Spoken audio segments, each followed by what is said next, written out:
Ang laki, banak! Pare, gustong gusto ko yung makita. Banak oh. Hey, Mahigit hindi malikot. bangos! Hey, pare, Uy. dini pare oh. Mahigit hindi malikot. Banak! Ha? Laki. Aba. Parang bangos. Sarapan. Yan oh. Suwa. Tahan na pare, pakita. Laki oh. Catch and cook nga ang ating ginawa ngayon. Kasarapan tong pagkakaluto ni Joey Boy. Tara, samahan nyo kami. Naglinis na nga si Joey Boy ng antipara dito sa tabi ng ilog at kami magsisimula naman ng isit. At ito nga pala yung mga kasama namin. Ayan, marami-rami kami ngayon. Swabing-swabe. Ito yung first catch. Swabing-swabe. Madami nga pala kami ditong mahuhuli guys. Nakakatuwa at mga good size. Medyo nadapa pa nga dito si Joey Boy.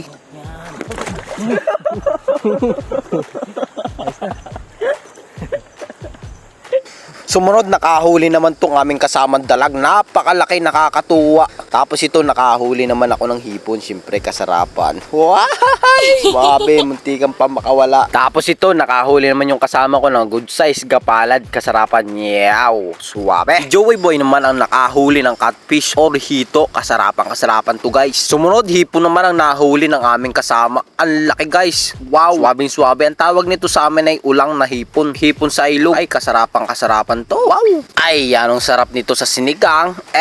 Sumunod naman ang nahuli namin dito, kasarapang papla.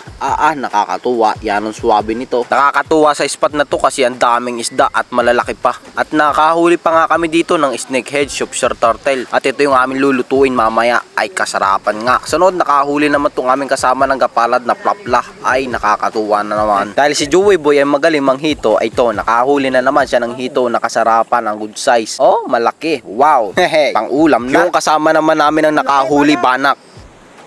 Pare, gustong gusto ko yung makita. Banak oh. Hey, Mahigit hindi malikot. bangos! Hey, pare, Uy. dini pare oh. Mahigit hindi malikot. Banak! Ha? Laki. Aba. Parang bangos. Sarapan. Yan oh. Suwa. Tahan na pare, pakita. Laki oh. Yan, pasan mo! Bangos. Wow! Ganyan na din kalaki yung ano. Wow! Ganyan kalaki na huli namin sa Yung kunat, nakagawa na ako. Ilang sabit pati yan. sarap.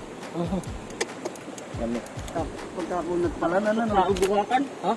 Nakasaksak buka. Kasunod, yung kasama naman namin ang nakahuli ng kasarapang papla. Ang lapad dito guys, nakakatuwa. Tapos si Joey Boy nakahuli din ng malaki. Nakakatuwa na naman. Talagang salamat sa biyaya na binibigay ng ilog na to guys. Nakakatuwa sa spot na to. Makakauli talaga kami pumunta at dumayo dito. Swabing swabe. Ano? Kitang kita naman. Malalaki ang huli namin. Nakakatuwa. Tapos sumunod naman ang kasarapang nahuli ng kasama namin. Yan. Aprikang hito sa tilapyang kasarapan. Sa tabi lang nahuli. At sa part na to, pauwi na kami guys. Magluluto naman kami kinabukasan ng kasarapan. Pagkagising nga namin ng umaga, ay nagpunta agad si Joey Boy at si John Lloyd sa bahay. At ako naman, hinalbosan ko kagad itong ahas pagong o snakehead, shopshore turtle. Tapos pagkalaga no, nilinis agad namin dito sa tabi ng ilog. Nakakatuwa to guys. Yan nga pala yung mga tinatanggal yung kulay dilaw. Yan yung malansa at nagpapalansa sa ahas pagong pag niluto. Pero pag natanggal mo na yun, pwede mo na lutuin ng kasarapan. Kahit anong luto, pwede. At pagkatapos nga namin linisin, agad-agad naman ako gumayat ng aming rekado. Sibuyas, bawang, sili, saka luyan dilaw. Sumunod, sinangkot siya naman ni Joey Boy para kasarapan talaga mawala yung lansa. Kasunod niyan, pagkasangkot siya natin, vinegar naman. Kasi adobohin na natin to, lagyan natin ng paminta. Pampasarap talaga to, pampabango pa. Siyempre, toyo, di mawawala. Kasunod yan. Pagkaluto niyan, gagata naman natin. Yan ang sinasabing adobo sa gata. Lagyan natin konting daon ng sili at malunggay siyempre para masustansya. E di ito, tapos na. Kain na naman tayo. Suwabing-suwabe na naman ang kain natin dito, kasarapan. Pero tika, music, pasok!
akong mapalagay sa kakaisip ko sa'yo.